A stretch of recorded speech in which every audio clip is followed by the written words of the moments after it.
No livro de Jó, capítulo 2, versículo 10, diz assim: Ele respondeu: Você fala como uma insensata. Aceitaremos o bem dado por Deus e não o mal? Em tudo isso, Jó não pecou com os seus lábios. O segredo para vencer na vida é o exemplo dado por Jesus. Viver segundo a vontade do Senhor e não conforme a nossa própria vontade. E aceitar de bom grado aquilo que Ele nos mandar, entendendo que o nosso Deus é um Pai de amor e a sua bondade ela é maior do que a vida. E a sua vontade é sempre boa, perfeita e agradável. No texto de Marcos, capítulo 14, do versículo 32 até o 42, nós podemos ver a hora em que se aproximava a morte de Jesus. O coração de Jesus estava extremamente angustiado e triste, e ele precisava de companhia aquela hora, e por isso levou os seus discípulos com ele para o jardim do Getsêmani. Jesus foi se reservar em oração e entregou o seu problema para Deus. Ele desejava escapar daquela situação, mas não queria fazer nada conforme a sua própria vontade. Ele queria, sim, obedecer à vontade do seu Pai. Quero, inclusive, abrir um parêntese que Jesus, quando pede para o Senhor, afasta de mim esse cálice, não é que ele estava com medo do martírio que vinha pela frente, muito menos que o seu amor não era o suficiente para se entregar da forma como se entregou.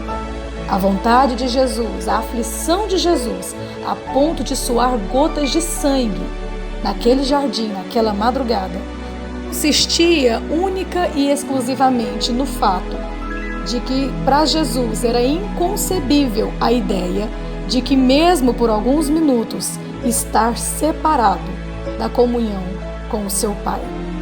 Quando Jesus está na cruz, que ele clama Eloi, Eloi, lama sabachthani, que significa Deus meu, por que me desamparaste? Naquela hora, Deus vira as costas para Jesus. Porque quando Deus olha para a cruz, ele não vê o seu filho, ele vê todo o pecado da humanidade. E Deus e o pecado não têm comunhão nenhuma. Então, a aflição de Jesus não era a morte de cruz em si, não era o sofrimento e nem muito menos falta de amor. Era a questão exclusiva de se manter longe do Pai. Que grande lição nós podemos extrair desse ponto. Como é que muitas pessoas têm conseguido viver tantos anos, tantos dias, tantas semanas longe da comunhão com o céu? Mas voltando para a história do martírio emocional de Jesus no Getsêmani, os discípulos, eles deveriam estar orando com ele, pois Jesus afinal estava precisando de ajuda, ele estava debaixo de uma enorme pressão.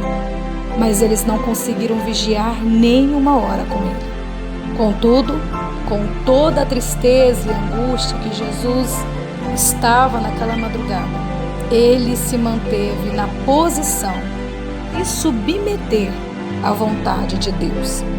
Quantas vezes nós nos rebelamos contra a vontade de Deus para a nossa vida, principalmente quando ela requer abrir mão de prazeres ou mesmo passar por sofrimentos. Quantas vezes pedimos que Deus realize aquilo que nós queremos, mas é difícil perguntar a sério qual é de fato a vontade de Deus para a nossa vida. Jó soube aceitar tanto as coisas boas como as ruins e sempre mostrou que, apesar de tudo porque estava passando, ele o aceitava como vindo do Senhor.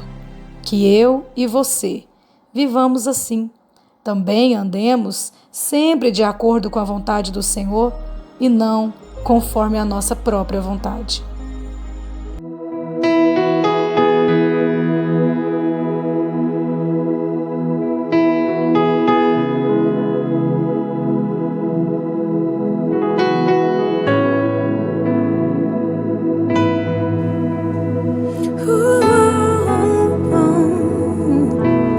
Se Deus disser não, eu aceito. Se Deus disser sim, pra mim tá perfeito. Se Deus não responder, eu vou entender que mesmo em silêncio jamais me deixou só.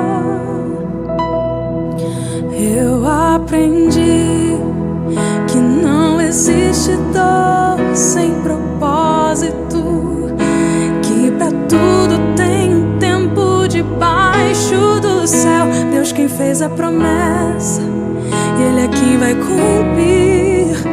Toda a minha ansiedade eu depositei em Ti.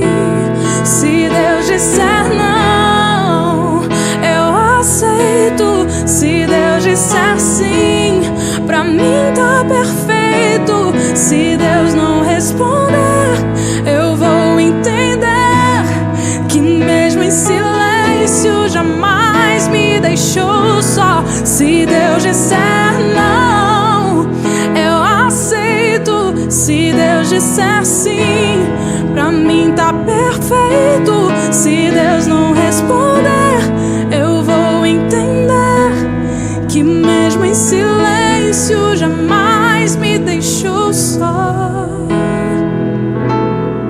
Eu aprendi que não existe dor sem propósito, e que pra tudo tem um tempo debaixo do céu. Deus quem fez a promessa, e Ele é quem vai cumprir. Toda a minha ansiedade eu depositei em Ti. Se Deus disser não, eu aceito. Se Deus disser sim, pra mim tá perfeito. Se Deus não responder, eu vou entender que mesmo em silêncio jamais me deixou só. Se Deus disser não, eu aceito. Se Deus disser sim, pra mim tá perfeito. Se Deus não responder, eu vou entender que mesmo em silêncio jamais me deixou só. Toda minha ansiedade eu depositei